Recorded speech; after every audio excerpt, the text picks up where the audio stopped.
یہ قرآن جس شہر میں نازل ہوا اللہ نے اس کو ام القری بنا دیا. قرآن جس مہینے میں نازل ہوا اللہ نے سید الشہور بنا دیا. قرآن جس رات میں نازل ہوا اللہ نے اس رات کو لیلۃ القدر خیر من الف شہر بنا دیا.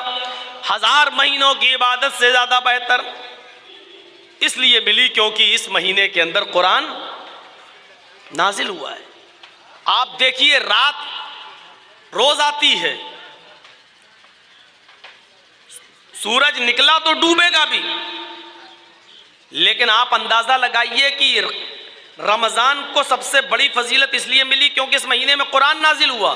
لیکن رمضان کے دن میں، رمضان کے مہینے کے دن میں یا رات میں قرآن کب نازل ہوا؟ تو اس کا جواب ہے رات میں قرآن نازل ہوا.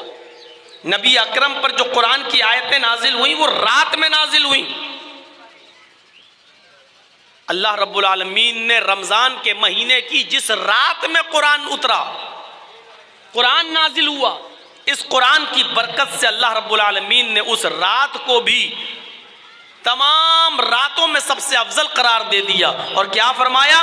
اِنَّا أَنزَلْنَاهُ فِي لَيْلَةِ الْقَدْرِ، ہم نے اس قرآن کریم کو لیلۃ القدر میں رمضان کی طاق راتوں میں سے کسی ایک رات میں اتارا. وَمَا أَدْرَاكَ مَا لَيْلَةُ الْقَدْرِ، اور تمہیں کیا معلوم کہ لیلۃ القدر کیا ہے؟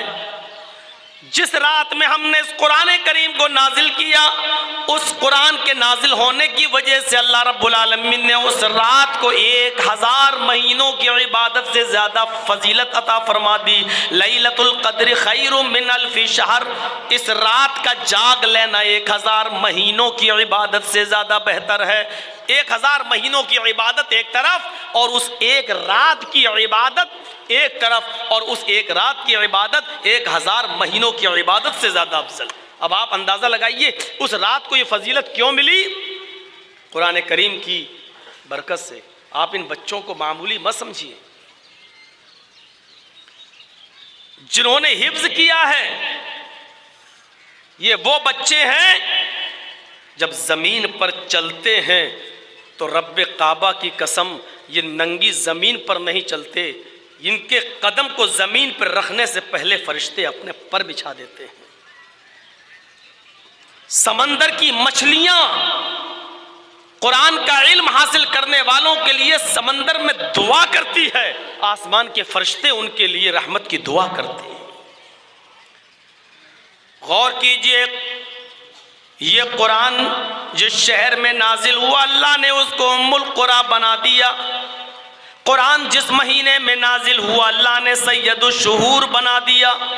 قرآن جس رات میں نازل ہوا اللہ نے اس رات کو لیلۃ القدر خیر من الف شہر بنا دیا. 1000 مہینوں کی عبادت سے زیادہ بہتر. یہ قرآن جو فرشتہ لے کر آیا وہی فرشتہ تورات بھی لے کر آیا تھا، وہی فرشتہ زبور بھی لے کے آیا تھا، وہی فرشتہ انجیل بھی عیسیٰ پر لے کر آیا تھا. لیکن اس وقت وہ ایک معمولی فرشتہ تھا، وہ صرف فرشتہ کہلاتا تھا.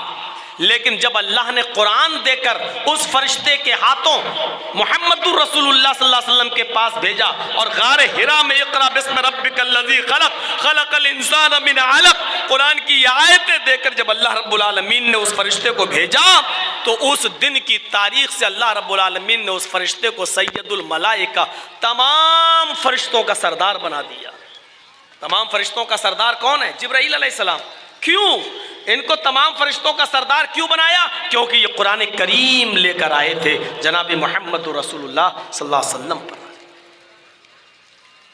نبی سب برابر ہیں، کسی پر تورات اتری، کسی پر زبور اتری، کسی پر انجیل اتری.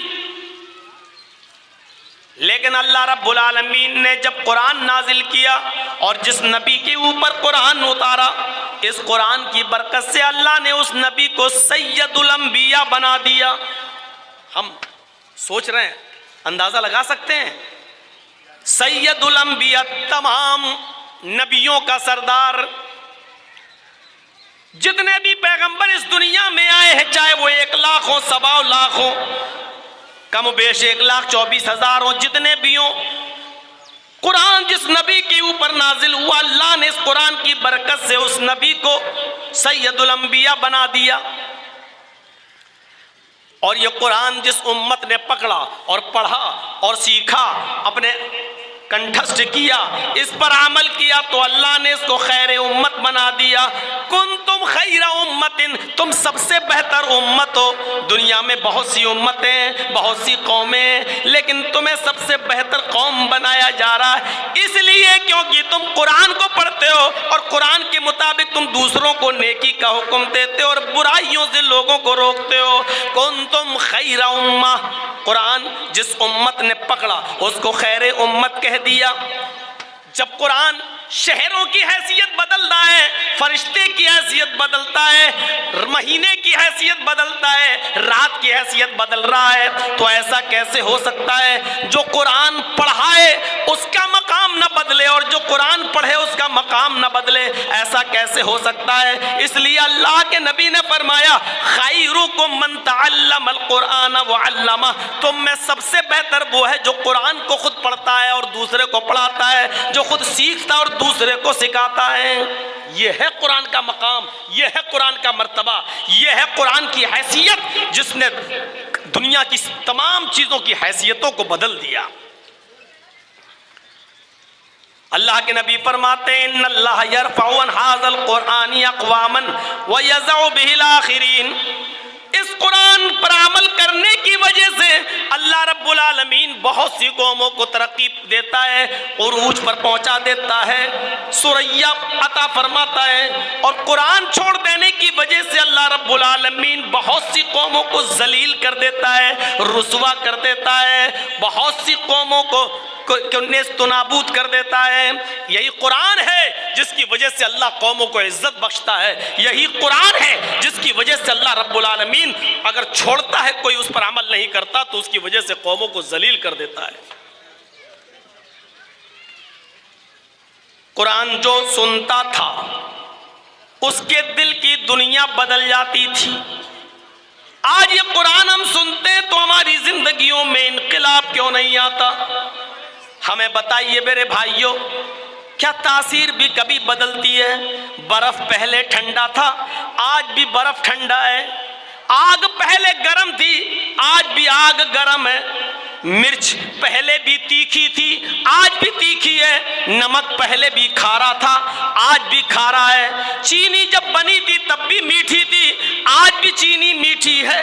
گڑ جب پیدا ہوا تب بھی میٹھا تھا، آج بھی وہ میٹھا ہے. لیموں پہلے کھٹا تھا، آج بھی کھٹا ہے. دنیا کی کوئی چیز اٹھا کر دیکھ لو، کسی چیز کی حیثیت میں ہم چینجنگ نہیں دیکھتے ہیں، تبدیلی نہیں دیکھ رہے ہیں. مرچ جب پیدا ہوئی تو تیکھی، آج بھی تیکھی. نمک پہلے کھارا، آج بھی کھارا. چینی اور گڑ پہلے میٹھا، آج بھی میٹھا. میرے بھائیوں پھر قرآن کی تاثیر کیسے بدل گئی؟ پہلے جو قرآن پڑھتا تھا اس کے دل کی دنیا بدل جایا کرتی تھی. آج یہ قرآن ہم پڑھتے اور سنتے ہیں لیکن آج ہمارے دل کی دنیا کیوں نہیں بدلتی؟